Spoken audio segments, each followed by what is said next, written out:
Vamos a darles la bienvenida a este segundo ciclo del webinar internacional relacionado con la opinión consultiva 32/2025 de la Corte Interamericana de Derechos Humanos. La temática del día de hoy va a ser relacionada con el análisis sobre el impacto que tiene en América Latina el reconocimiento de los derechos de la naturaleza en el contexto de la emergencia climática.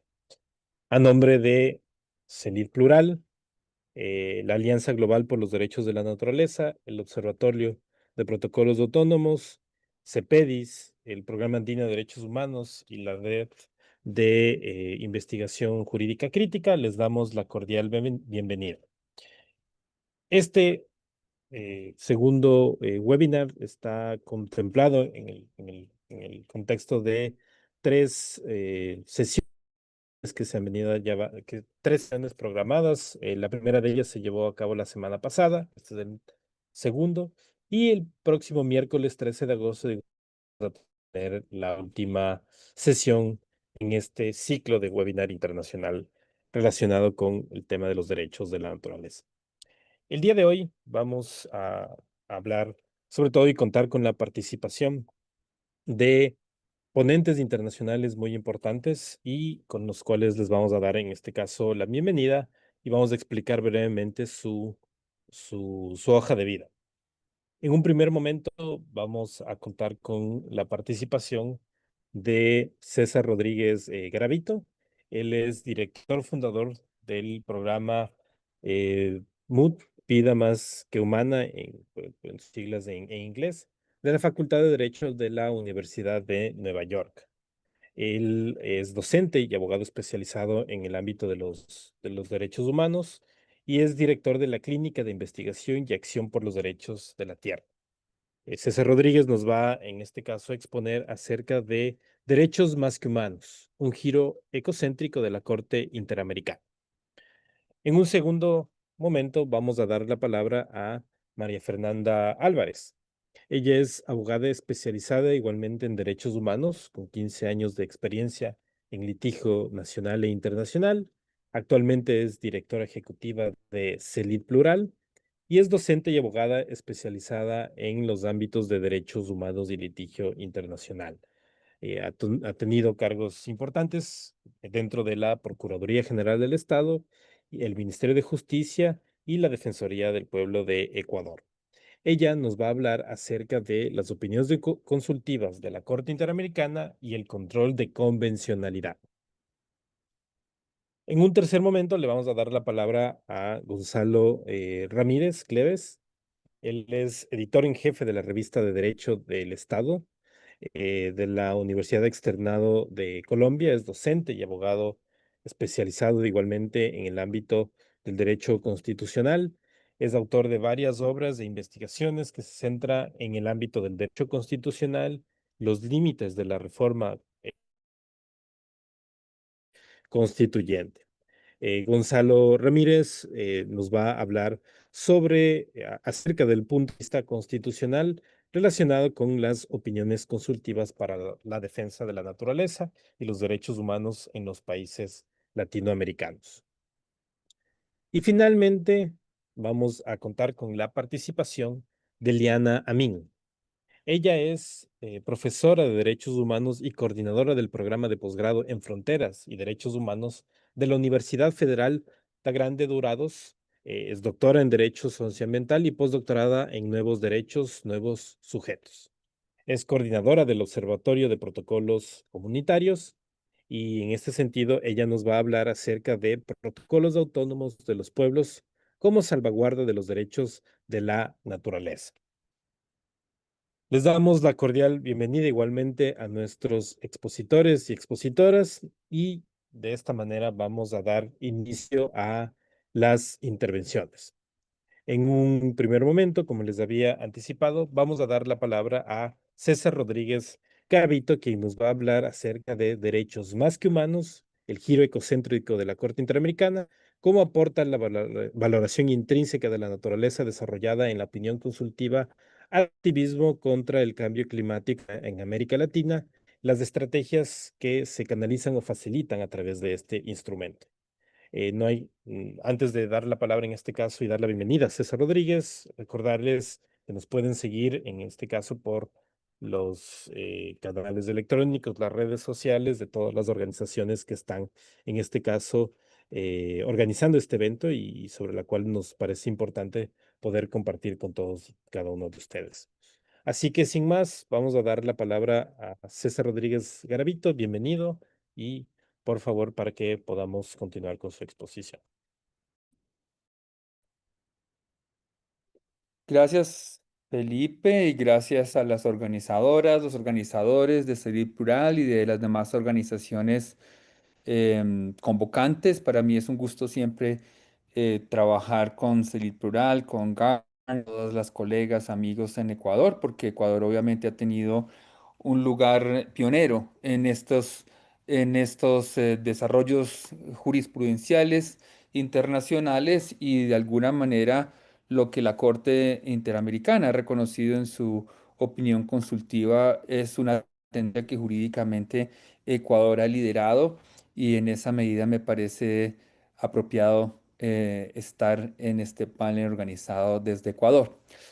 Como tenemos tiempo limitado, 10 minutos, voy a limitarme a hacer un par de em, comentarios. Uno que tiene que ver con la trayectoria histórica de este reconocimiento de la Corte Interamericana de Derechos Humanos sobre los derechos de la naturaleza, para ponerlo en perspectiva de lo que ha pasado en el ámbito de la jurisprudencia sobre cambio climático, porque en última, este reconocimiento se dio en una opinión consultiva sobre cambio climático y derechos humanos. Eh, y hecho esto, dado este trasfondo histórico, voy a centrarme en lo que creo yo van a ser las novedades y las consecuencias de este reconocimiento histórico por parte de la Corte Interamericana. En relación con el trasfondo histórico, yo recientemente publiqué un libro que también fue traducido a español y que publicó Siglo XXI y que está disponible gratuitamente en línea, que se llama El cambio climático en el banquillo, que es el resultado de una investigación de 5 años, pero una vivencia de más largo plazo en el campo del litigio y la jurisprudencia climática alrededor del mundo. Yo primero tuve experiencia en este tema en Brasil, hace casi 10 años, en reuniones que dieron lugar a un caso muy conocido, ahí está el link al libro, que se llama el caso del Fondo Clima en Brasil, que condenó, digamos, o reprobó las políticas climáticas del gobierno Bolsonaro por utilizar los fondos que se le habían dado para proteger la Amazonía. Fue un caso litigado por organizaciones de la sociedad civil y decidido por el Supremo Tribunal Federal en el año 2022. Pero antes de 2022 ya había habido 17 años de litigio y jurisprudencia que hizo efectivamente que el cambio climático pasara de ser visto como un asunto de derecho ambiental y de ambientalistas o un asunto que afectaba a los osos polares y no a los seres humanos. Para el libro hice una serie de entrevistas con las abogadas, los abogados, los líderes que comenzaron los primeros casos hacia el año 2005. Y el primer caso se presentó justamente ante el Sistema Interamericano de Derechos Humanos, ante la Comisión Interamericana de Derechos Humanos en el año 2005. Fue un caso o una petición presentada por líderes inuit de Alaska y de Canadá contra el gobierno de Estados Unidos por violar sus derechos humanos a causa de la promoción de las actividades de las compañías de combustibles fósiles. Ese caso no fue a ninguna parte porque la Comisión Interamericana lo vio como una rareza y como algo tan fuera de lo común que lo despachó en una página diciendo que no se había mostrado que los peticionarios hubieran demostrado que esto es un asunto de derechos humanos. Y eso fue hace apenas 20 años y argumento, la primera conclusión, que es una de las conclusiones del libro, los argumentos del libro, es darnos cuenta que el derecho puede cambiar muy rápidamente. Las abogadas, los abogados de esos casos enfrentaron bastante hostilidad y bastante escepticismo por parte de sus colegas y de organizaciones, incluso grandes internacionales de derechos humanos, que consideraban que esta no era una cuestión de derechos humanos. Hoy en día, 20 años después, y 500 casos después, que estudio en este caso con la ayuda de mis colegas en NYU, que mantienen la base de datos de todos los litigios de ese tipo, y de nuevo, los litigios son los litigios y las decisiones basadas en derechos humanos que atienden la emergencia climática, de la cual la tendencia en la cual las más recientes entregas de esa historia son la opinión consultiva de la Corte Interamericana y, por supuesto, la opinión consultiva de la Corte Internacional de Justicia. Pero esta es la punta del iceberg. Los argumentos, las doctrinas sobre legitimación activa, las doctrinas sobre remedios, las doctrinas sobre equidad intergeneracional, las doctrinas sobre el carácter planetario, pero la responsabilidad concreta e individual de cada país por los daños que causa y de cada empresa por los daños que causan al sistema climático. Todas esas doctrinas fueron desarrolladas a lo largo de esos 500 litigios que se estudian en el libro y que están ahí disponibles. Eh, Hago este rapidísimo recorrido histórico, los detalles los pueden encontrar en la publicación, para aterrizar en la opinión consultiva, pero para mostrar que hay todo un acervo jurisprudencial que puede movilizar hoy en día y en buena parte, cerca de una cuarta parte de estos casos se han dado y decisiones judiciales, se han dado en América Latina. Muchos de esos también se han dado en Europa en casos como Urgenda, como el caso de Norbert Bayer, de tal manera que hoy en día, y solo 20 años después, el derecho cambió sustancialmente. Y los derechos y el derecho a los derechos humanos también cambió sustancialmente, mucho más de lo que los escépticos habrían imaginado apenas 20 años, 20 años antes. Por ejemplo, los derechos humanos han sido tradicionalmente más retroactivos, se han ocupado y han hecho sus mayores aportes para lidiar con injusticias pasadas a las cuales se le encuentra un remedio actual. El aparato jurídico y el aparato conceptual de los derechos humanos no ha sido muy apto para lidiar con consecuencias que van a sufrir sobre todo las generaciones futuras y consecuencias con el paso del tiempo, es decir, la temporalidad no lineal del cambio climático. Si quieren podemos ya quitar la imagen porque voy a pasar entonces a la última parte de la exposición para decir que a pesar de que se reconoce todo este recorrido, es importante también marcar lo que es novedoso en la opinión consultiva de la Corte Interamericana. Y habría mucho que decir, no tengo tiempo para hacerlo, pero además porque el tema de hoy es específicamente el aporte sobre los derechos de naturaleza. Y ahí hay una novedad fundamental, una novedad que se puede marcar de esta manera. Hasta ahora hay una evolución en el derecho internacional de los derechos humanos y el derecho doméstico de los derechos humanos que pasa de reconocer una visión, una noción tímida del derecho a un medio ambiente sano, que está muy en función de lo que afecte a los seres, a los individuos, las comunidades humanas, una concepción antropocéntrica del derecho al medio ambiente sano, a una segunda etapa que se dio con la opinión consultiva de 2017, donde la Corte Interamericana comienza a eh, adentrarse en la posibilidad de que el medio ambiente, los elementos del medio ambiente, como dijo en esa opinión consultiva, sean sujetos de protección jurídica en sí mismos. El tercer paso es el que estamos comentando hoy, donde la Corte decididamente da, a mi manera de ver, un giro ecocéntrico.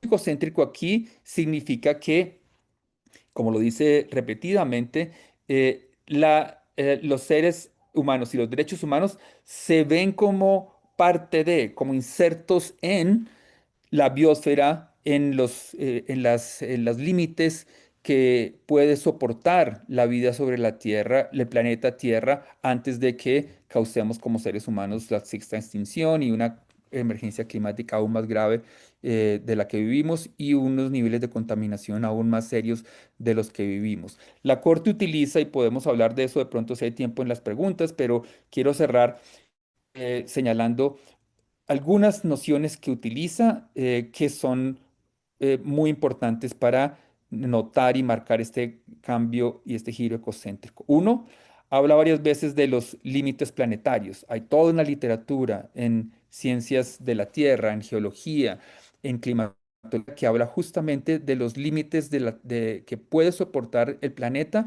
en términos de contaminación, de emisiones de nitrógeno, en términos de cambio climático, etcétera, y toda esta línea de trabajo de fronteras planetarias, límites planetarios, ha sido dirigida o liderada por Rockstrom y sus colegas, y aquí la Corte Interamericana la adopta decididamente. ¿Qué significa? Que los derechos humanos entonces están insertos en el pensamiento sobre hasta qué punto tenemos que compartir la Tierra con formas de vida no humanas para que todos, humanos y no humanos, podamos vivir en la Tierra. Y por último, si ustedes ven el lenguaje que utiliza la Corte Interamericana en esta decisión, se habla constantemente de la idea de interrelación e interdependencia. ¿Qué es lo que le ha costado al derecho occidental, no a los pensamientos indígenas? ¿Qué es lo que le ha costado también al derecho ambiental y a los derechos humanos? Porque esos regímenes jurídicos son producto de su tiempo. Cuando se dictó, se adoptó la Declaración Universal de los Derechos Humanos en 1948, la preocupación principal no era los límites planetarios, sino era la protección de los derechos humanos, la interdependencia y la interrelación entre lo que antes llamábamos la naturaleza, y lo que yo llamaría ahora el mundo más que humano, con base en el trabajo de otros ecofilósofos y lo que he escrito más recientemente, ese giro hacia los derechos más que humanos, en lugar de los derechos humanos separados de los derechos de la naturaleza, que es una concepción ecocéntrica que también estaba en muchas tendencias de los derechos de la naturaleza. Esa es la novedad principal que yo destacaría para cerrar de la opinión de la Corte. Listo, muchas gracias. Agradecemos a César por su intervención.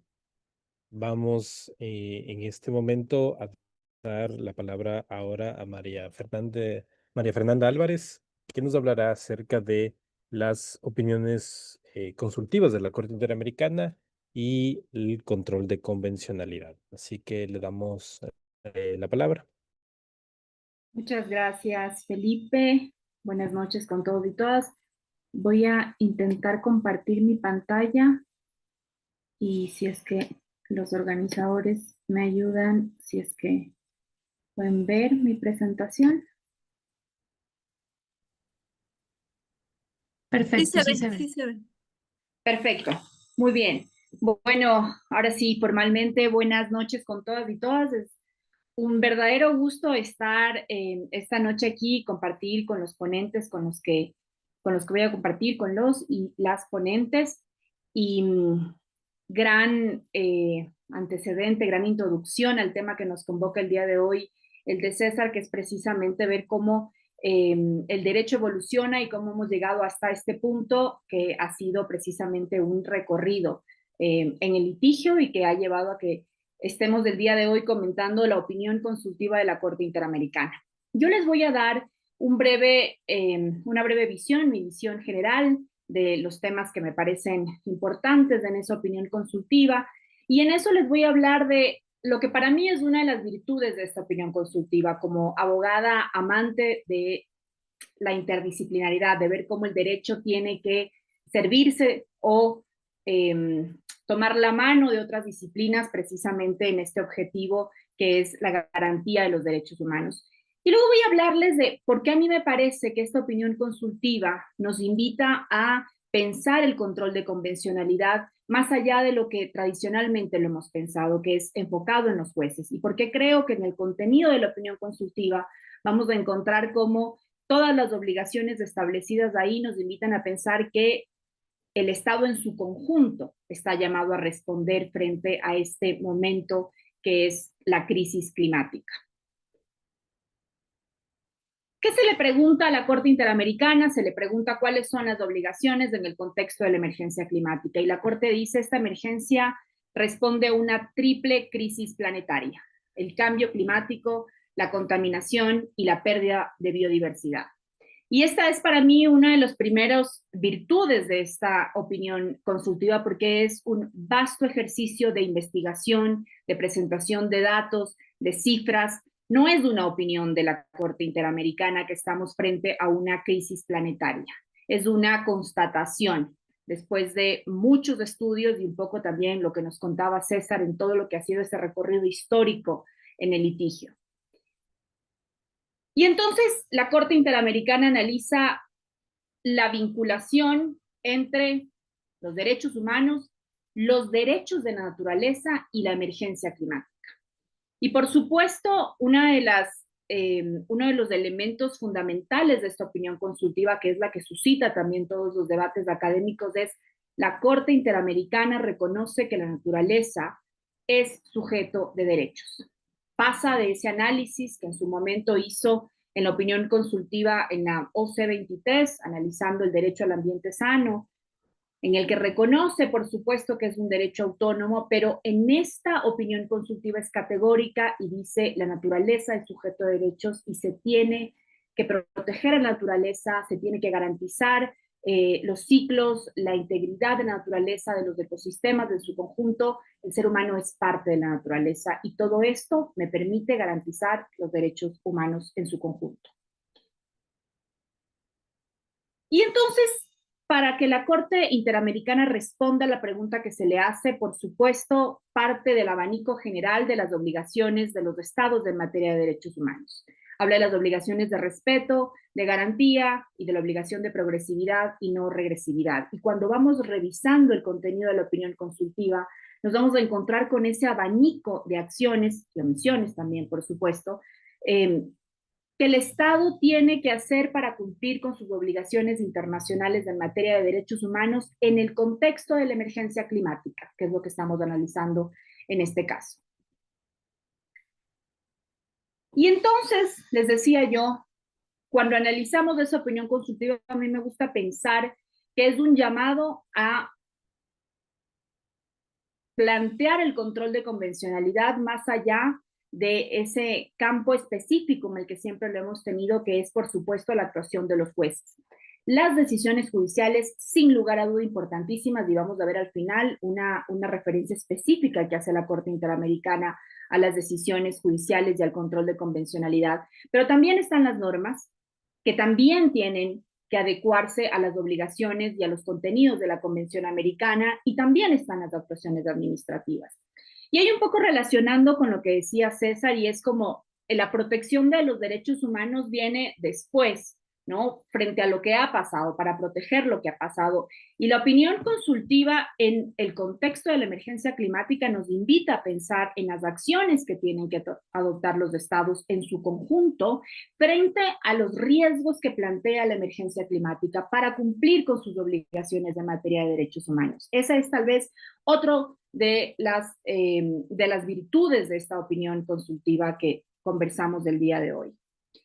Y bueno, claro, la opinión consultiva analiza la Convención Americana y el protocolo, que es, por supuesto, los instrumentos sobre los que se puede pronunciar la Corte, pero analiza también como instrumentos que le permiten interpretar estas obligaciones la Convención Marco de Naciones Unidas sobre el Cambio Climático y el Acuerdo de París.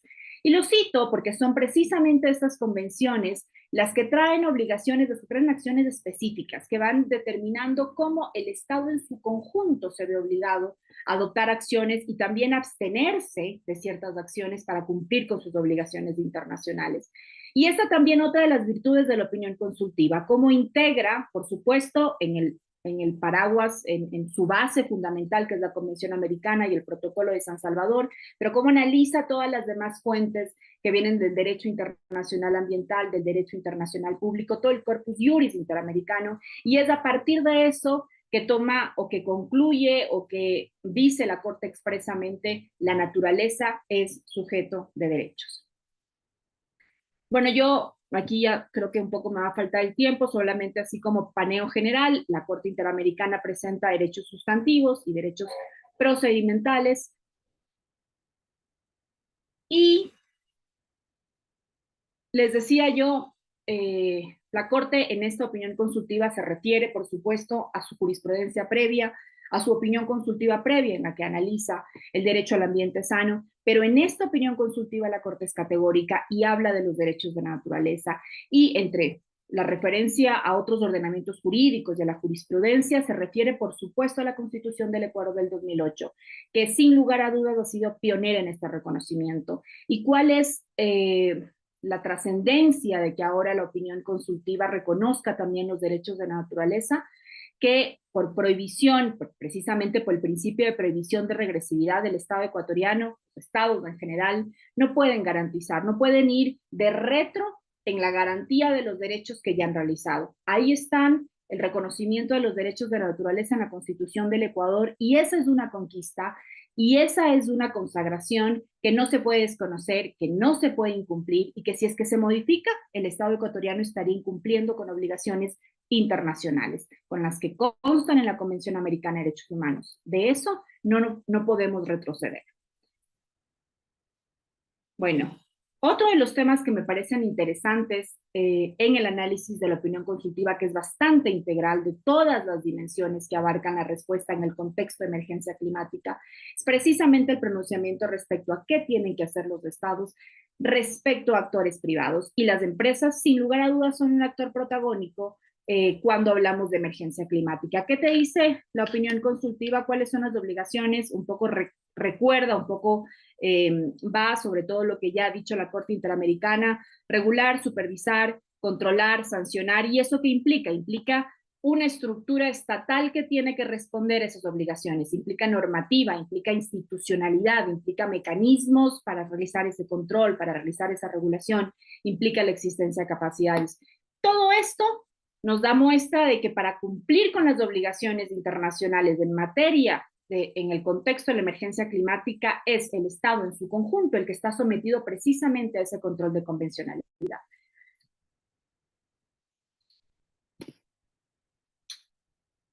Creo que, y ya para finalizar, y tal vez el tema del control de convencionalidad en materia judicial lo revisamos en las preguntas, cuando la Corte Interamericana analiza todas las dimensiones en las que se tiene que precisamente responder a esta pregunta, analiza el desarrollo sostenible también como parte de las obligaciones del Estado. Y cuando te dice eso, te dice, ¿qué tiene que hacer el Estado? El Estado tiene que tener tiene que tener una estrategia de desarrollo sostenible que tiene que estar plasmada tanto en la normativa interna como en la política pública. La existencia, la actualización de esa normativa y de esa política pública, de esa estrategia de desarrollo sostenible, es una obligación de exigibilidad inmediata. Más allá de que, por supuesto, su implementación es una obligación de naturaleza progresiva.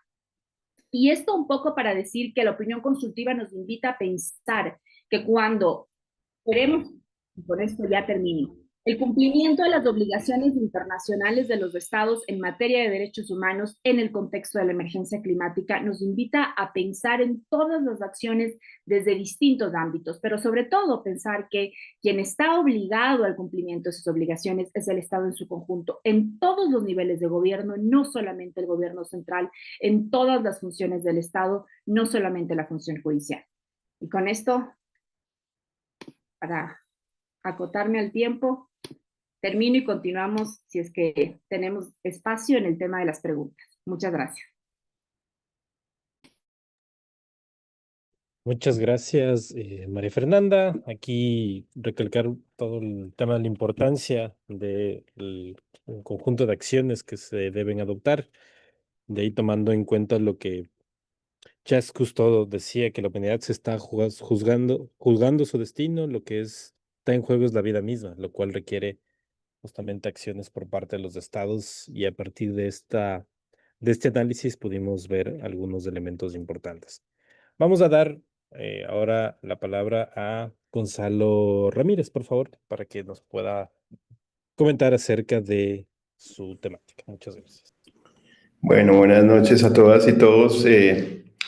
Pues a Celit Plural, a Felipe, a todos los organizadores que están pues, organizando desde hace rato este encuentro, profesor Grijalva, también por la invitación.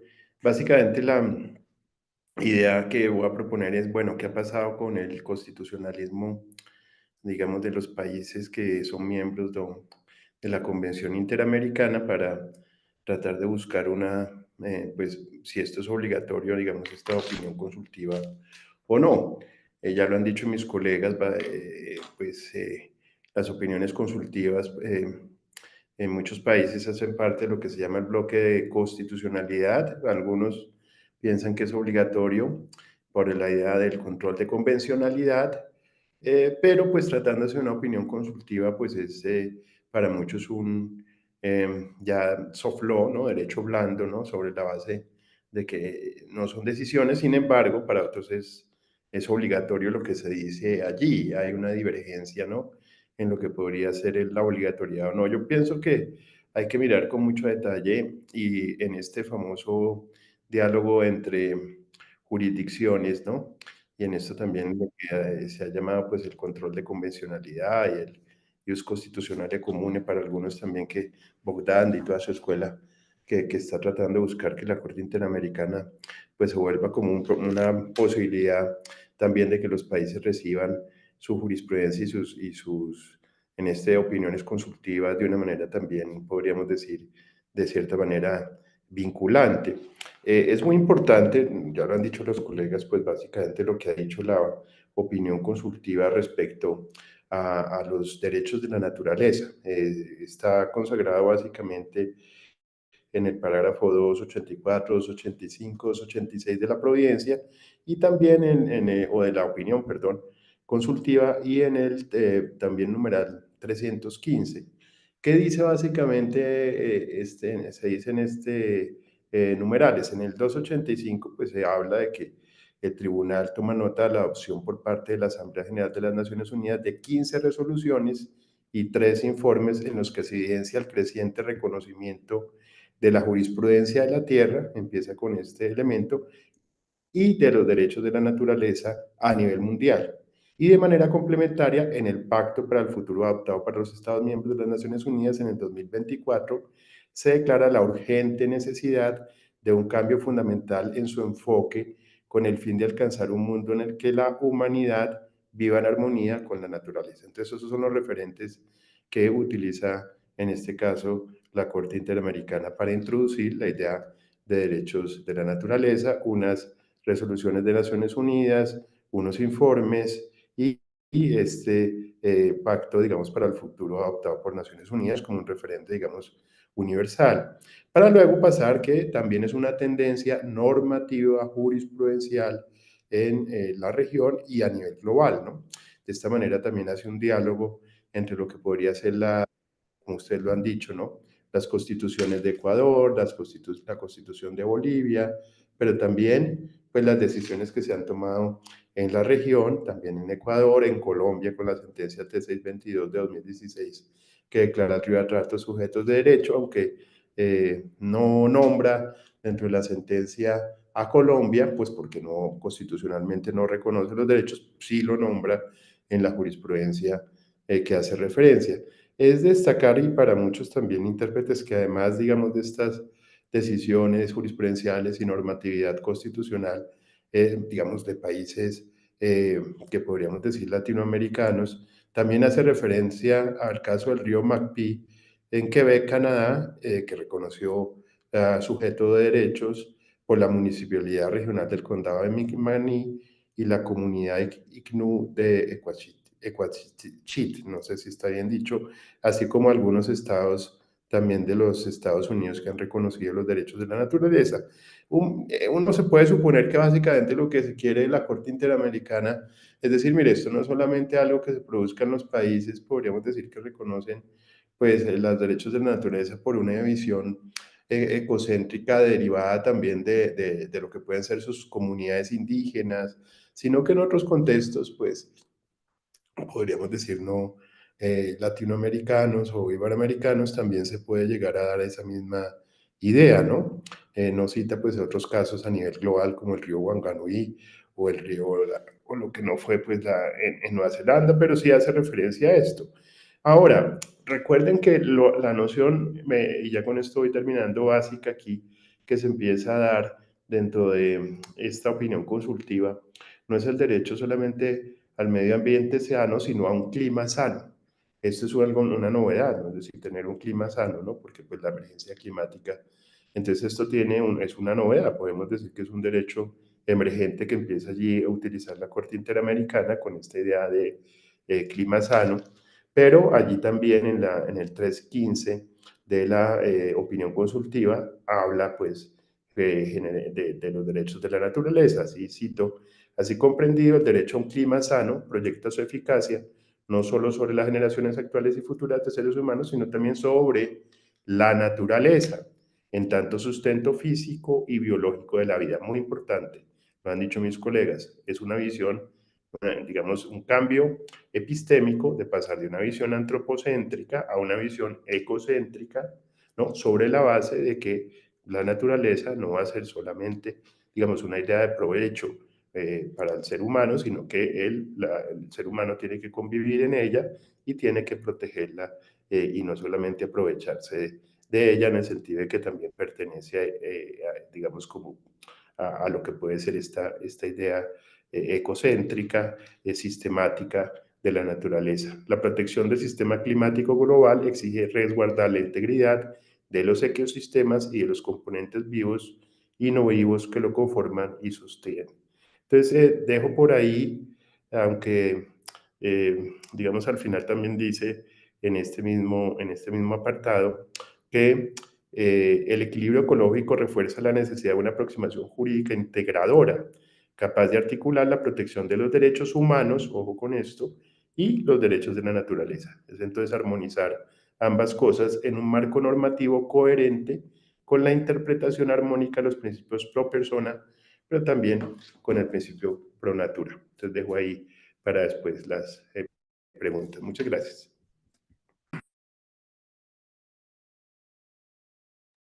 Muchas gracias. Agradecemos la intervención de Gonzalo Ramírez. Aquí recalcar la importancia de la armonización, en este caso de los principios constitucionales con los derechos de la naturaleza. Y solo para traer una frase de Vandana Shiva, por ejemplo, que ella nos dice que no puede haber una economía saludable en un planeta enfermo. Y ahí el sistema jurídico juega un rol importante para poder, de alguna manera, lograr esa protección de la naturaleza y ahí utilizando, en este caso, el sistema constitucional para aquello. Muy bien, y en este caso, terminando con las exposiciones, vamos a dar la palabra a Liana Amin, quien nos va a hablar acerca de los protocolos autonómicos de los pueblos como salvaguarda de los derechos de la naturaleza. Así que damos la palabra a Liana. Muchas gracias, Felipe. ¿Me escuchan bien? Sí, sí, sí. Sí, buenas noches acá en Brasil. Buenas tardes a ustedes también que nos acompañan. Un saludo a nuestros amigos, compañeros que están acá, ponentes también, los compañeros, y mis agradecimientos a CELID Plural por la invitación. Bueno, eh, voy a hablar un poquito sobre los protocolos autonómicos como salvaguarda de los derechos de la naturaleza bajo nuestras experiencias desde Brasil también. Comprendemos los derechos de la naturaleza son inseparables de los derechos colectivos de los pueblos y las comunidades frente a la emergencia climática. Y tuvimos la experiencia también de presentar un amicus curiae para la audiencia de la Corte Interamericana, que resulta en la opinión consultiva que estamos acá profundizando. Y esta presentación de amicus curiae sobre las obligaciones de los estados relacionadas con el derecho a la libre determinación de los pueblos y con la consulta y consentimiento previo, libre e informado en el contexto de la emergencia climática. Firmamos muchas organizaciones, el Observatorio de Protocolos Comunitarios, o Amazon Watch, CEPED, Centro de Pesquisa y Extensión en Derecho Socioambiental, la Articulación de los Pueblos y Organizaciones Indígenas de Brasil, APIB, la Articulación, la OPIAC de Colombia, AIDESEP, Perú, la CONFENIAI, de la Confederación de Nacionalidades Indígenas de la Amazonía Ecuatoriana, entre otras organizaciones también, la Federación de Organizaciones Indígenas del Napo y la Coordinación Nacional de las Comunidades Negras Quilombolas de Brasil. Entonces, desde esta incidencia que hicimos también participamos de las audiencias en Barbados y también en Manaus, Brasil, y nuestra expectativa con esta opinión consultiva, aunque tuvimos avances significativos con el reconocimiento de la naturaleza como sujeto de derechos en el contexto de emergencia climática y toda la importancia y estos impactos que tenemos con esta nueva decisión de la Corte Interamericana también para los avances en nuestra Latinoamérica. Y en los párrafos 608, la Corte ha establecido, cuando se trata de planes de desarrollo de inversión a gran escala, que tendrían un mayor impacto dentro de los territorios de pueblos indígenas o tribales, el Estado no solo tiene la obligación de consultar, sino también el deber de obtener el consentimiento libre, informado y previo de las comunidades afectadas según sus costumbres y tradiciones. El consentimiento, según la opinión consultiva, procurado de ese modo es necesario, al menos respecto a acciones que revistan una importancia fundamental en cuanto a su incidencia o impacto en las comunidades, en aspectos tales como su bienestar, su patrimonio cultural o su modo de vida tradicional, incluso vinculada al ejercicio de sus derechos sobre sus tierras o recursos naturales. Además, cuando se trata de información relevante para el ejercicio y defensa de los derechos de los pueblos indígenas y tribales, los estados deberán asegurar la adecuación cultural y lingüística de la información proporcionada, especialmente para garantizar su consentimiento previo, libre e informado. Entonces, estamos acá como en destaque acerca del derecho a la consulta y al consentimiento y lo que tenemos de reconocimiento en la opinión consultiva bajo ya toda la jurisprudencia consagrada y los antecedentes de las decisiones, las sentencias de la Corte Interamericana. Y en la opinión consultiva agrega que en el contexto de la emergencia climática, además de la consulta, el Estado debe incentivar la participación de los pueblos indígenas y tribales de las comunidades afrodescendientes, campesinas y de pescadores. Eso es muy importante para nosotros acá en Brasil y también los otros países de Latinoamérica por cuenta de nuestra lucha y toda la demanda que tienen los pueblos. Acá decimos pueblos y comunidades tradicionales, pueblos que tienen su identidad propia, su modo de vida atrelado, vinculado a su territorio ancestral, a su territorio originario, a sus modos de vida tradicional. Y esos pueblos son los más vulnerabilizados frente a la crisis climática. La Corte también reconoce en ese sentido los grupos vulnerabilizados y más afectados por el cambio climático. Y la Corte en el párrafo 572 reconoce también que cuando las ideas también del Comité CEDAW, que afirmó que las mujeres y niñas indígenas defensoras de los derechos humanos corren especial peligro cuando promueven sus derechos a la tierra y al territorio, y se opone a la ejecución de proyectos implementados. La cuestión de la interseccionalidad de los y las defensoras del territorio, de las defensoras ambientales, niñas y mujeres indígenas y de los pueblos tradicionales. Están afectadas, son objeto de asesinatos, amenazas y acoso, detenciones arbitrarias, formas de tortura y de criminalización, estigmatización y descrédito de su trabajo. El consentimiento entonces pasa a ser como el derecho fundamental de la consulta, aunque la Corte Interamericana no hace la referencia al derecho a la libre determinación de los pueblos, y con eso me quedo para la segunda ronda también de esta charla y de este debate para profundizar los caminos que los pueblos tienen para concretizar la democracia intercultural, los saberes locales, tradicionales e indígenas que fueron reconocidos por esta opinión consultiva como el derecho a la ciencia, que no hay jerarquía con los saberes tradicionales. Muchas gracias.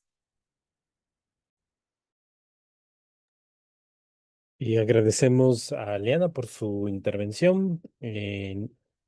Ahora lo que vamos a hacer es a realizar una pregunta a cada uno de los expositores. Recordamos que las preguntas que han sido dirigidas en el espacio específico van a poder ser contestadas por cada uno de los ponentes en el chat.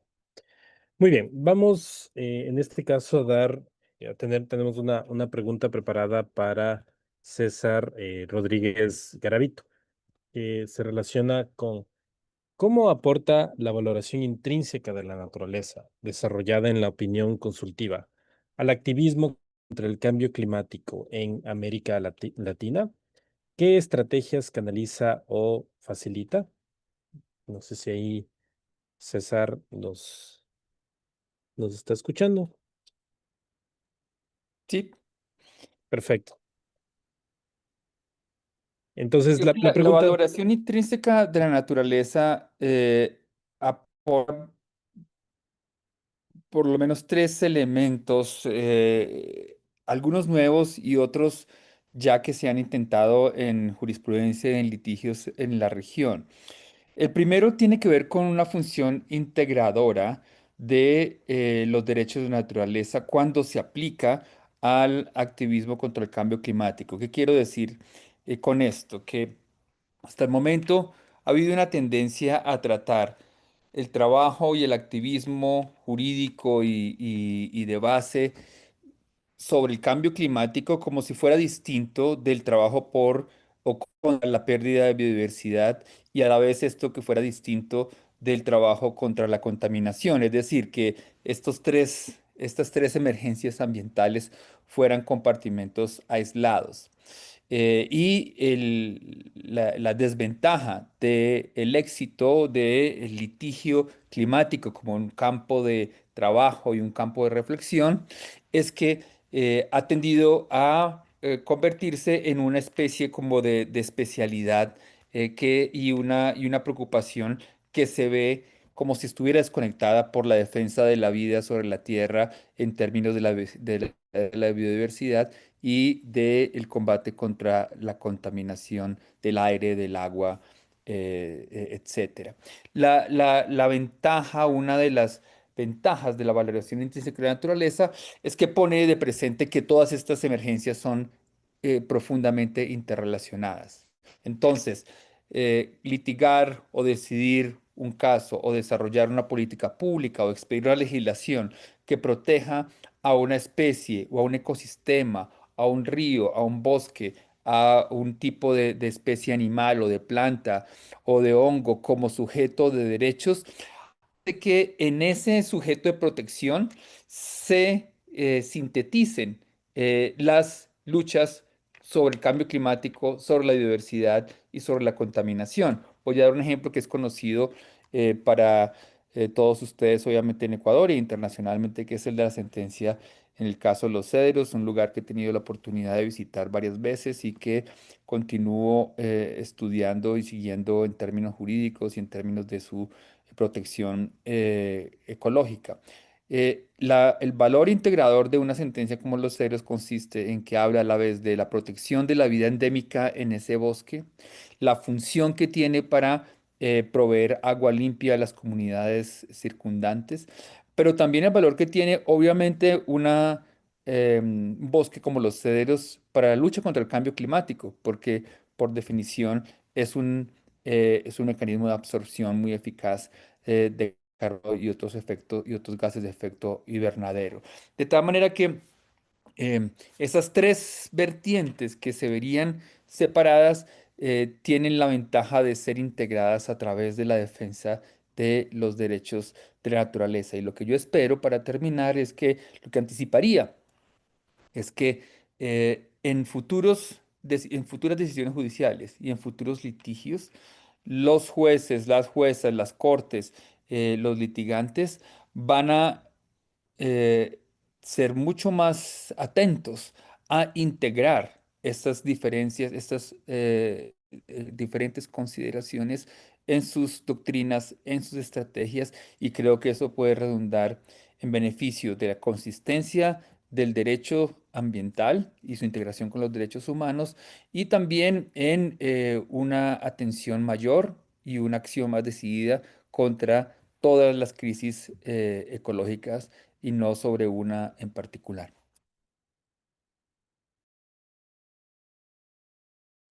Listo, muchas gracias, César. Vamos con la siguiente pregunta, que está en este caso dirigida para María Fernanda Álvarez.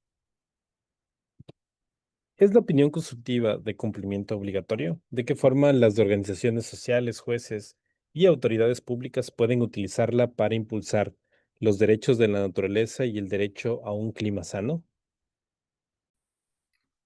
Muchas gracias, Felipe. A ver, yo creo que el tema del cumplimiento obligatorio de las opiniones consultivas, em, que si bien, digamos, desde el derecho internacional público tradicional, desde el derecho internacional público clásico, hay esta explicación de que una opinión consultiva, a diferencia de lo que tienes en un caso contencioso, no resultaría jurídicamente vinculante.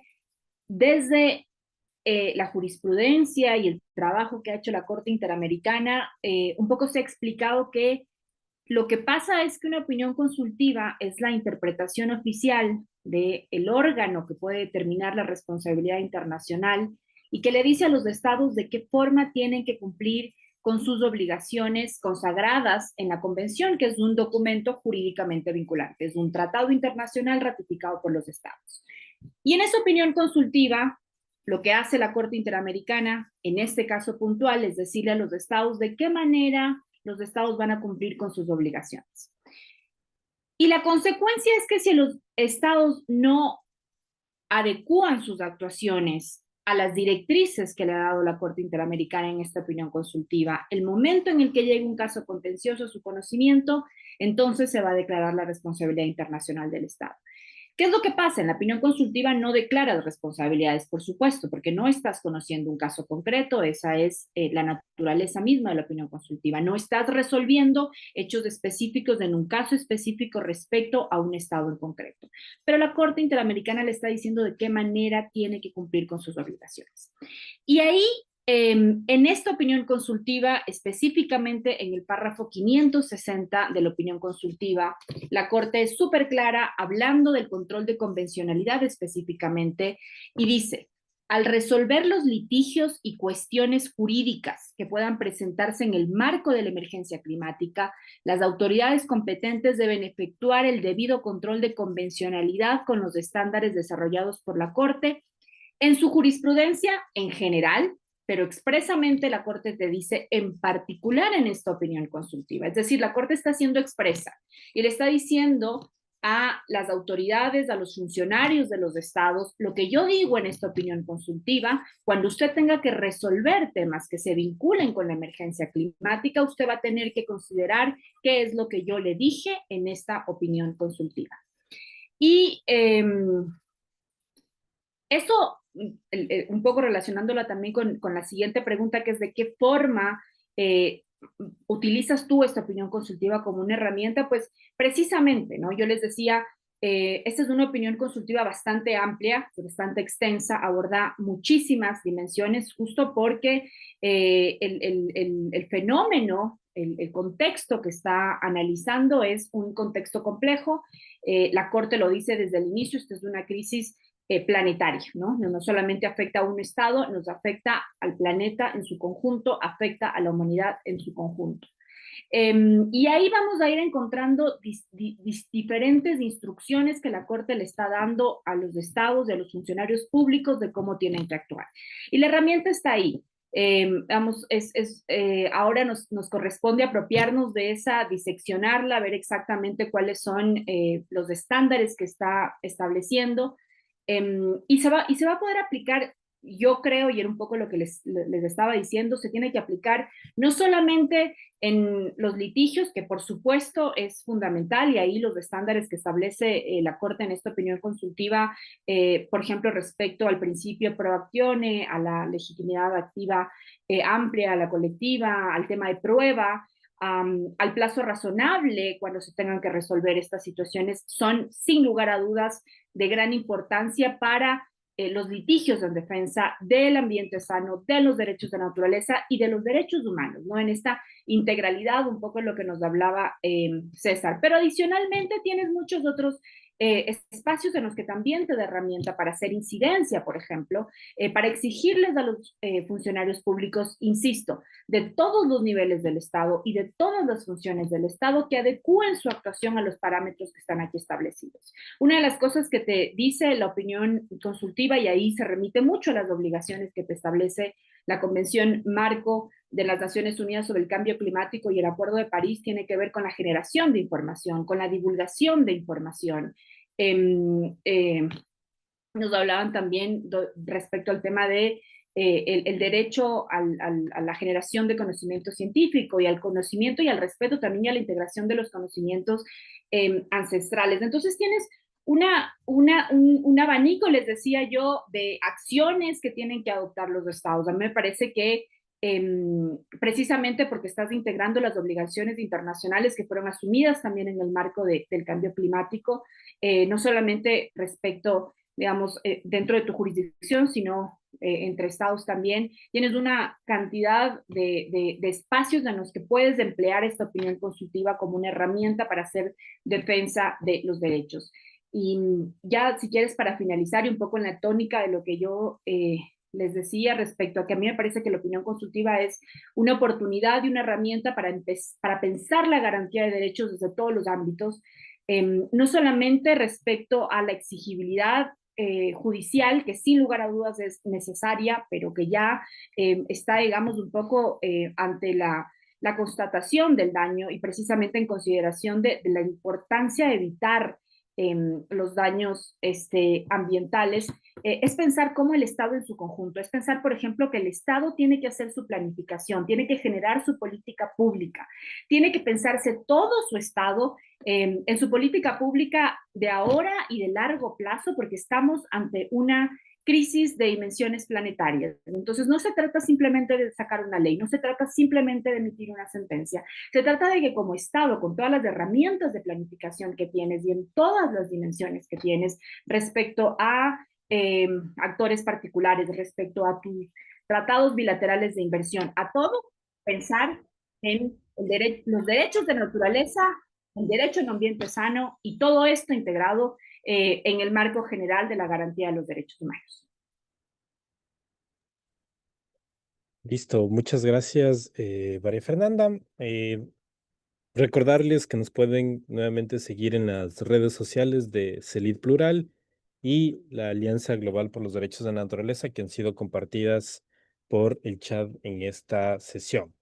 De igual manera, quisiéramos recordarles que este evento también ha contado con la participación del Programa Andino de Derechos Humanos de la Universidad Andina Simón Bolívar, y para eso es importante recordarles los programas que en este sentido oferta este programa en la Universidad Andina, que son la especialización sobre derechos humanos, la especialización en este caso de derechos humanos, políticas públicas y herramientas de apoyo en contextos de crisis, la especialización en derechos humanos y justicia juvenil. Así que les recomendamos poder revisar. En el chat está justamente la información acerca de estos programas académicos que consideramos importantes.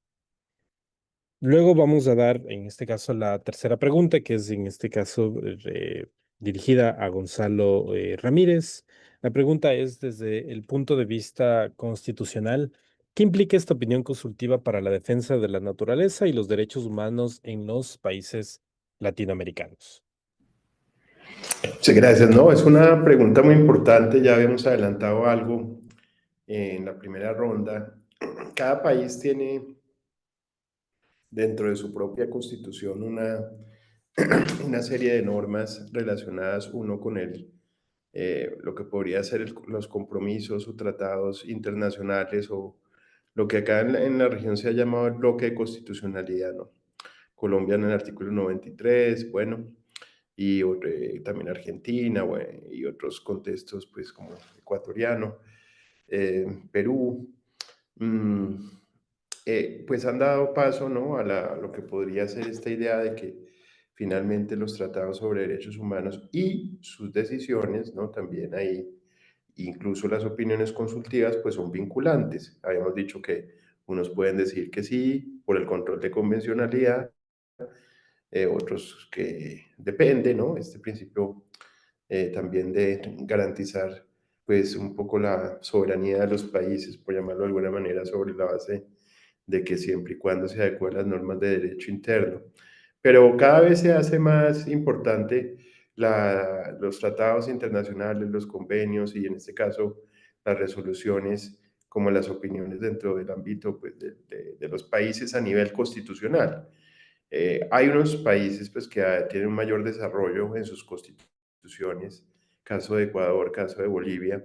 Colombia pues tiene una constitución que reconoce el derecho al medio ambiente sano de los años 90, y así otras constituciones que pues dan podríamos decir, esbozo de protección medioambiental, ya sea por la vía constitucional o la vía jurisprudencial.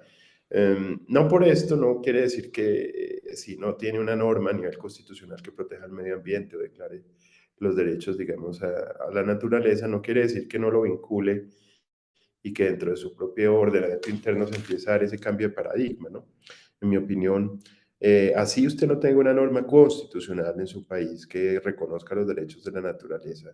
Esta opinión consultiva 032 ya hace una aproximación muy fuerte sobre la idea de que estos derechos pues son, y los derechos de la tierra, pues son unos derechos que empiezan a ser reconocidos y que tienen que ser reconocidos a nivel interno, y que la jurisprudencia, digamos, y que la constitucional de cada uno de los países pues debe empezar a tener en cuenta principalmente sobre los derechos pues al medio ambiente sano y los derechos en este caso al clima sano, que como les diga es una novedad de esta opinión consultiva.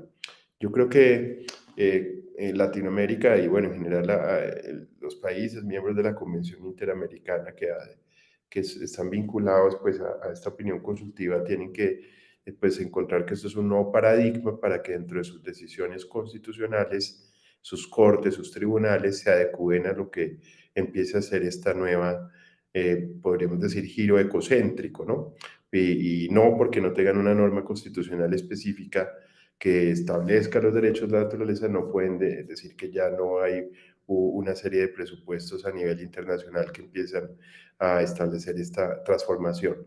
Entonces yo creo que ahí hay que fijarse muy bien en cómo empieza a ser pues esta opinión consultiva vinculante para cada uno de los países a nivel interno, a nivel constitucional.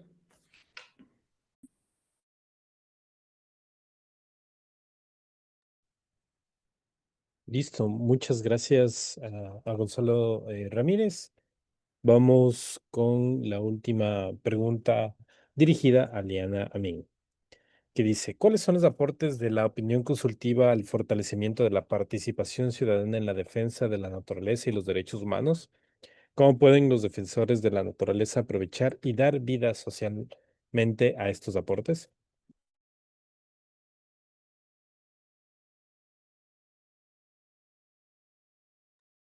Bueno, la, la Corte enfatiza, claro, la importancia de la democracia y los derechos de procedimiento en el contexto de la emergencia climática. En un punto específico, la Corte ha establecido que la interdependencia entre democracia, Estado y derecho y protección de los derechos humanos es la base de todo el sistema de la Convención que forma parte. Y la conexión entre democracia, Estado de Derecho y derechos humanos adquiere una relevancia creciente frente a la emergencia climática. En efecto, los impactos climáticos, tales como la inseguridad alimentaria, el declive económico, las migraciones, la escasez del agua, los eventos meteorológicos extremos.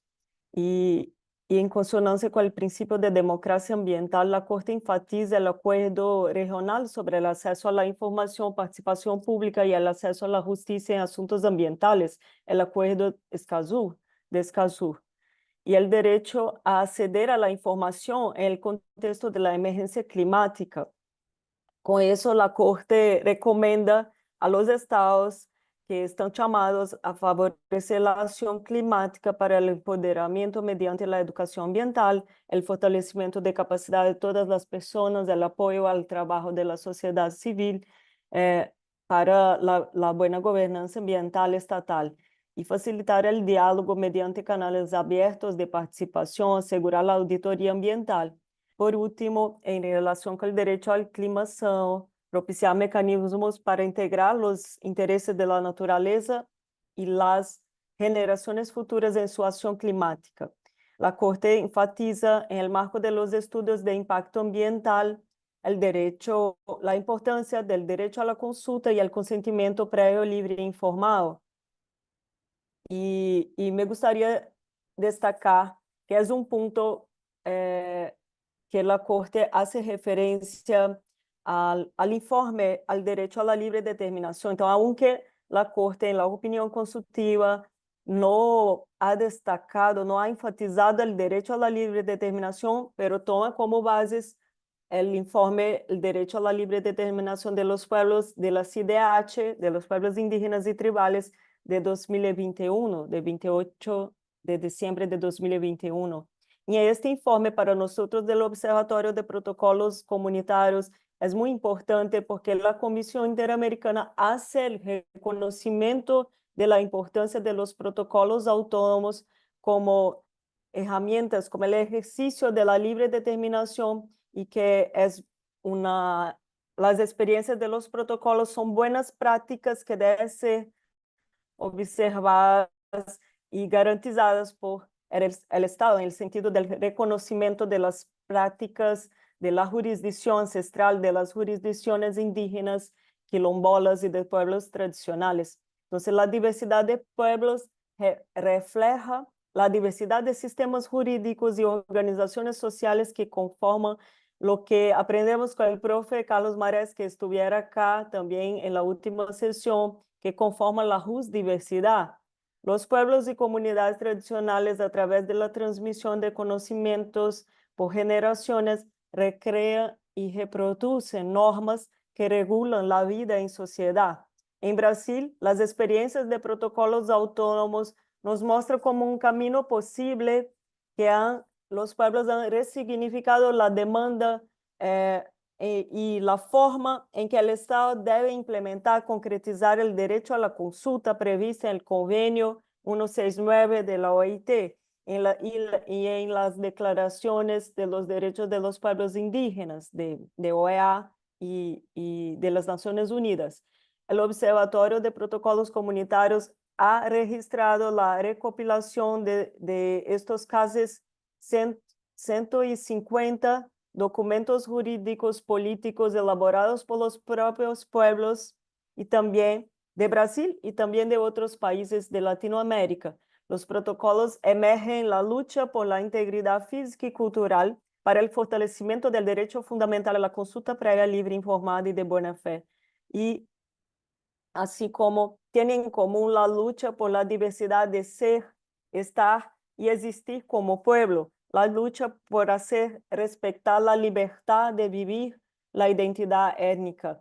Y también me gustaría destacar el derecho al veto, que la Corte todavía no reconoció, incluso en sus últimas sentencias, el caso UBA de Colombia, la Corte no reconoce el derecho al veto, pero para nosotros también que estamos en esta reflexión junto con los enseñamientos, lo que los pueblos nos enseñan, que no hay como hablar del consentimiento si no es posible decir no, que no es posible el no consentimiento bajo los megaproyectos que afectan los pueblos y asimismo resulta el cambio climático y todos los desastres que enfrentamos y los crímenes, desastres que tenemos acá, incluso en la transición energética y la minería de litio, los parques eólicos acá del nordeste de Brasil. Yo hablo hoy desde Bahía, que estoy en el evento de la reunión de antropología del Mercosur, y en el nordeste la cuestión de la energía eólica afecta directamente los territorios de los pueblos tradicionales que viven en la costa.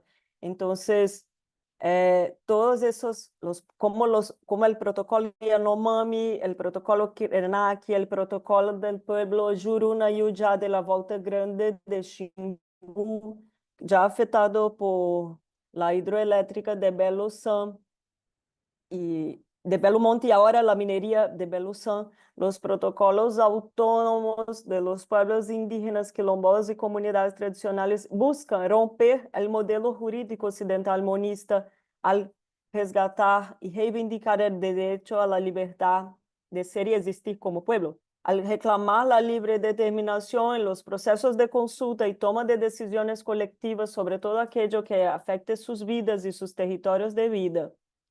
Aprendimos valiosas lecciones sobre jurisdicción ancestral, como los pueblos de la Sierra Nevada de Santa Marta, en Colombia, cuando los Mamosco y Aruaco discutieron cómo incorporar la ley de origen de tradición oral en los protocolos de consulta.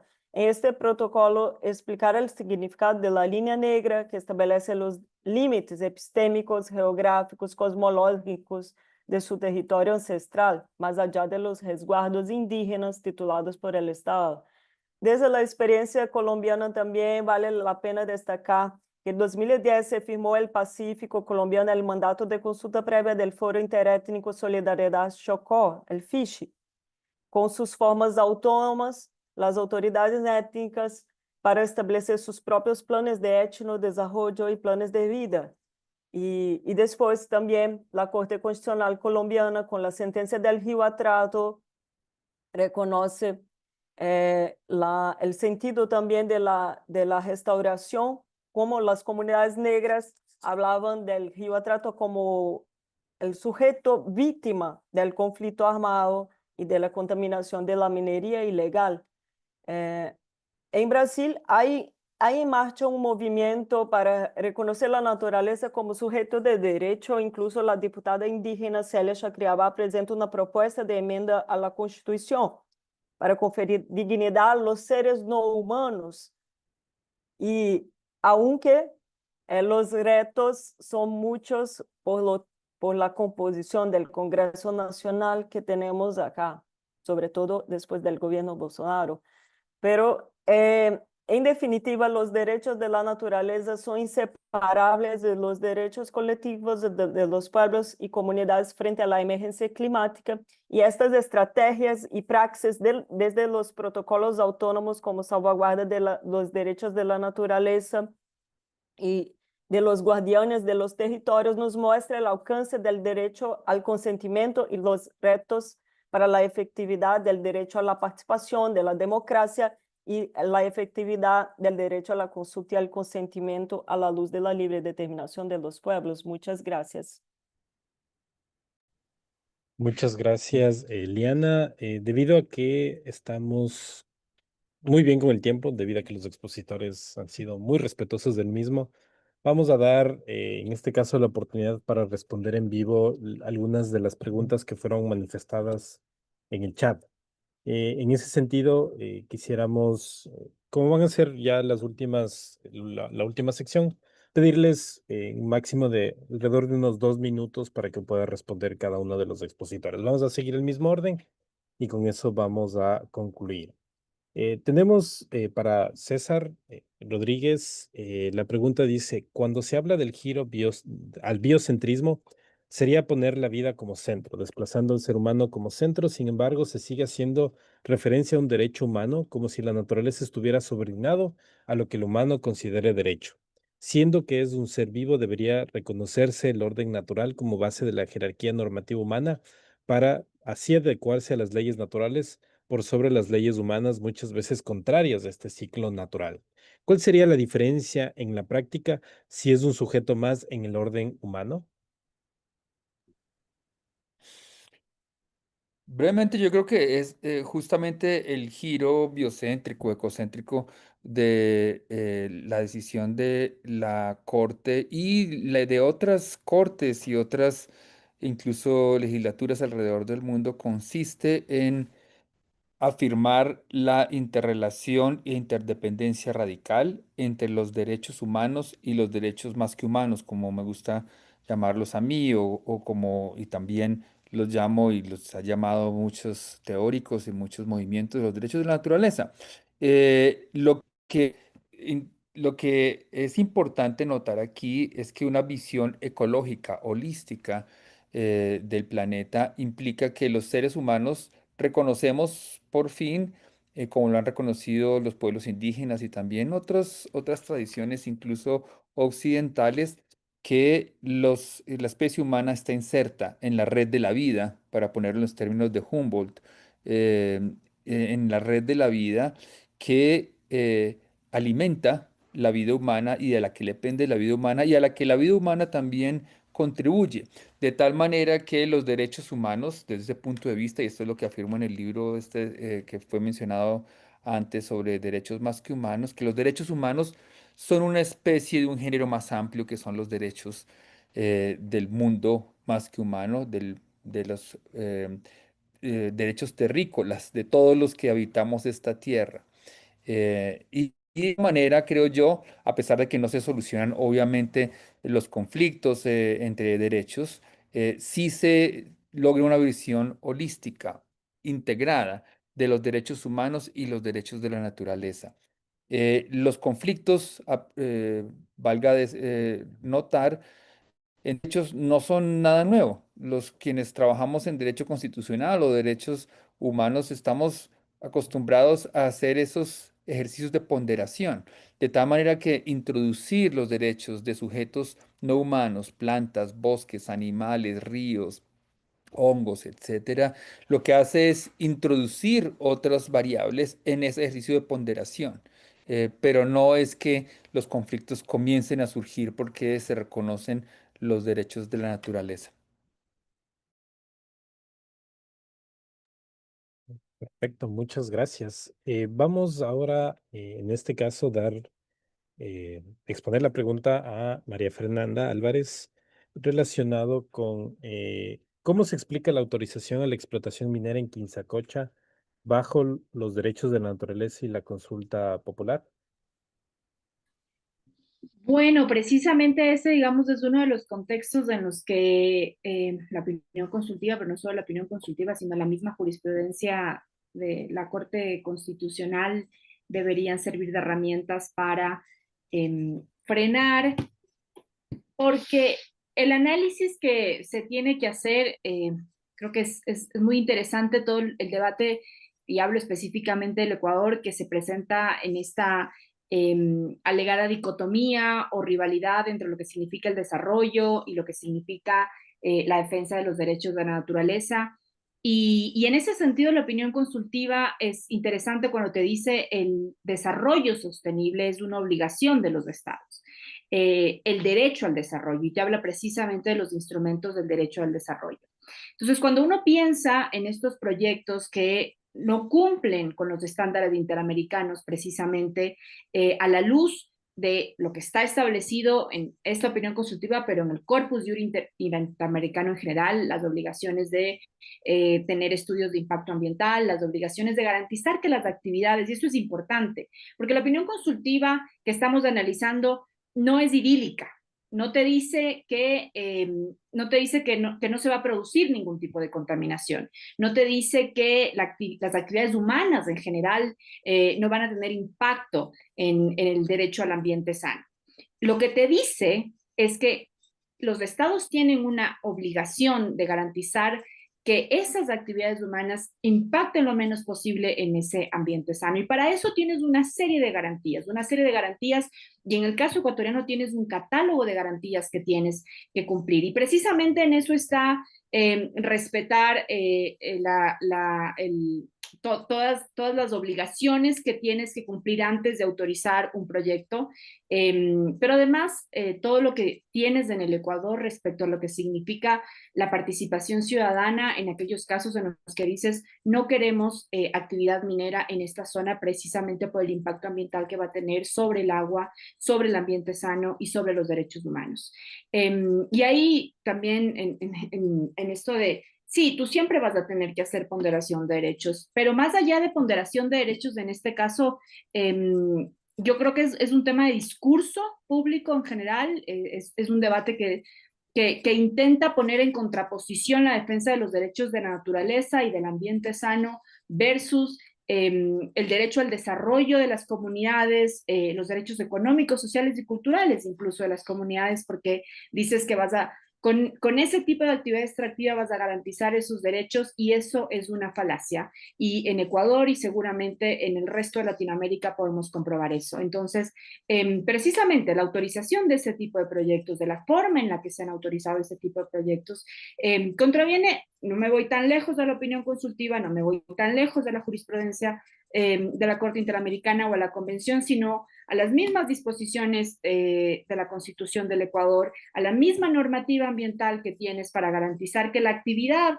empresarial en general que se tiene que realizar no tenga un impacto desproporcionado en la naturaleza, en los ecosistemas, en el derecho al agua, en el derecho a un ambiente sano, y ya sin irte el tema de las sentencias de la misma Corte Constitucional y sobre todo los ejercicios de participación ciudadana que la opinión consultiva reconoce como parte de estos derechos procedimentales. En Ecuador has tenido importantísimos ejercicios de participación ciudadana en los que te han dicho no queremos actividad minera y no queremos actividad minera por estas razones. Así que si quieres, ese es tal vez un claro ejemplo de cómo el Estado de diferentes maneras puede cumplir con sus obligaciones, no solo internacionales, en este caso también las constitucionales y legales. Listo, muchas gracias, María Fernanda. Vamos ahora con la pregunta para Gustavo.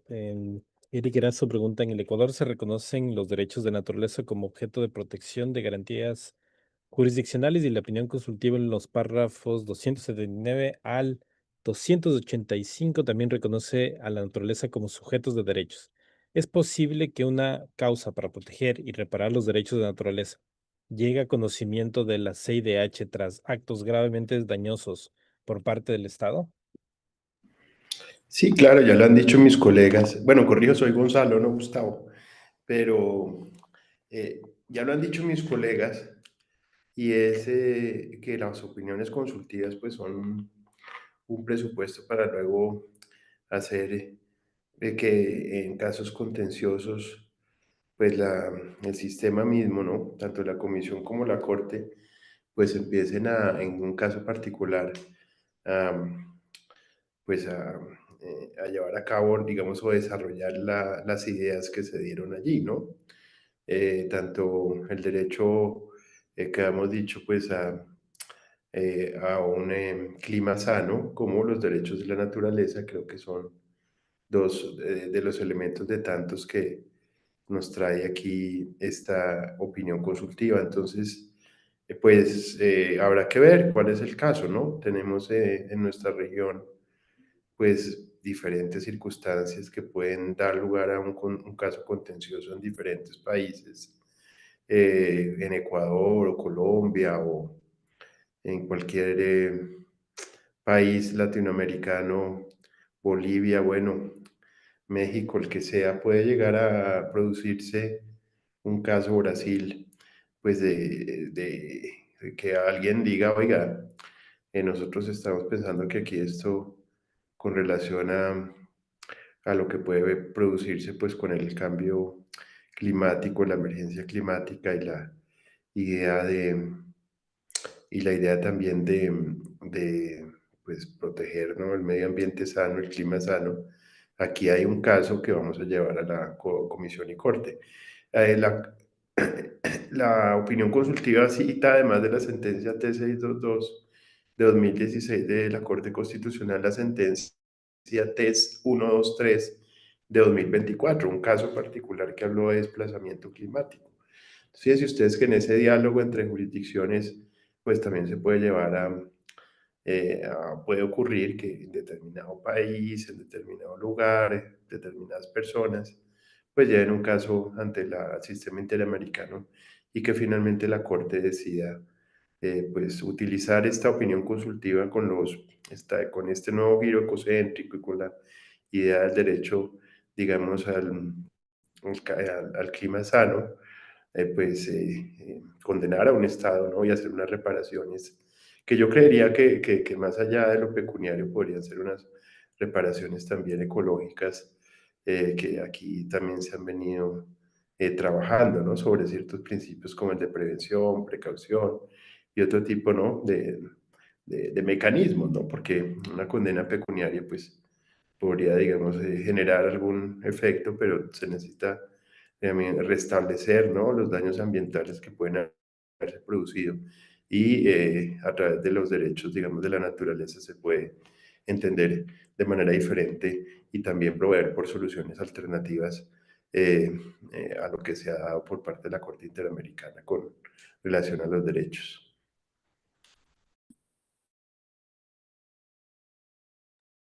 Muchas gracias, Gonzalo. Disculpas por el cambio de nombre ahí, entre tanta cosa que pasa a la interna ya, ya me confundí, pero bueno, en todo caso, agradecer todo al equipo que nos está apoyando para que todo esto salga de la mejor manera. Finalmente, la pregunta para Liana. Angelina Valenzuela pregunta que ahora que la Corte Interamericana se ha pronunciado sobre la interseccionalidad de la doble calidad de ser mujer y defensora, ¿cuáles crees que son los desafíos para los estados? Saludos desde México, Monterrey. Muchísimas gracias, Felipe, y muchas gracias, Angelina, desde México, por su importante cuestión. Nosotros sabemos los desafíos que tenemos acá, México, Brasil, tenemos en común el triste datos de la gran violencia y feminicidio. Tanto en Brasil cuanto en México estamos desafortunadamente en este ranking del feminicidio.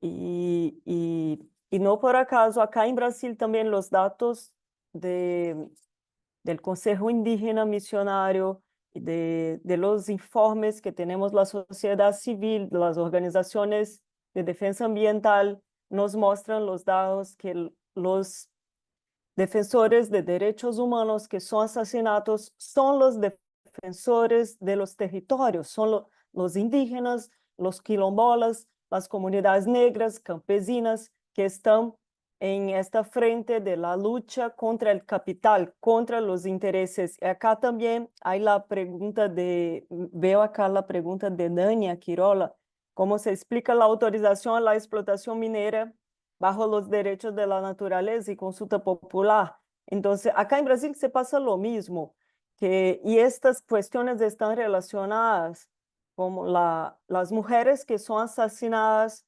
como Mãe Bernadette de Bahía, una babalorixá de aquí muy importante, quilombola, en su territorio mismo. Ella está como cadastrada inscrita en el programa de protección de defensores de derechos humanos de Brasil, pero tuvimos el gobierno Bolsonaro y el gobierno Lula empezó la reconstrucción del Programa Nacional de Protección para los defensores de los derechos humanos, bajo las personas de estos pueblos están inscritas en estos programas, siguen siendo asesinadas. Yo trabajo en la Universidad Federal de Grande do Dourados, está ubicada al sur del estado de Mato Grosso del Sur, en la frontera con Paraguay, y ahí están los pueblos Guaraní y Kaiowá. Nosotros tenemos muchos casos y desafortunadamente hace 2 años hubo más un caso de la masacre Guapoú en el territorio reivindicado, la área que llamamos de retomada del Tecojá, Guaraní, Kaiowá, reivindicado, y toda esta violencia, incluso contra las lideresas, mujeres, las ancianas que están, y la violencia de la policía y de los grupos armados, de la milicia armada, así como en México, en Brasil y desafortunadamente en nuestros países de habla hispana. Entonces, esos pueblos son los defensores, y la cuestión de interseccionalidad y de la intergeneración y de las intergeneraciones, los jóvenes, y cómo este escenario de violencia, como intimida a los jóvenes a seguir lo que los ancianos y sus ancestros los enseñan por la defensa del territorio. Entonces, es un desafío, un reto tremendo para nuestros estados también, y creo que tenemos que fortalecer estos programas de protección de los defensores ambientales bajo el acuerdo de Escazú y el convenio 169, con también la oportunidad de la consulta y de la participación de esos pueblos para la reconstrucción de esos programas bajo un diálogo intercultural, comprender lo que es la defensa territorial bajo sus cosmovisiones y bajo sus organizaciones sociales tradicionales. Creo que tenemos mucho a aprender con los pueblos, y también caminar para esta interculturalidad crítica, para comprender si la dimensión de la naturaleza como sujeto de derecho bajo nuestras cosmovisiones de la mega diversidad que tenemos en Latinoamérica. Gracias. Muchas gracias, Liana. Agradecerles nuevamente a cada uno de los expositores por a cada una de sus intervenciones. Han sido muy importantes para llevar a cabo este webinar. Recordarles igualmente que para la próxima semana está programado el tercer encuentro, así que de igual manera están cordialmente invitados a que puedan participar en el webinar de la próxima semana. Y en este caso, con esto podemos dar el cierre a nombre de todas las organizaciones que han podido organizar este evento. Así que muchas gracias, que tengan una muy buena noche a cada uno de ustedes en las diferentes partes en donde nos están acompañando. Así que muchas gracias. Gracias. Gracias. Gracias. Gracias. Buenas noches. Gracias, buenas noches.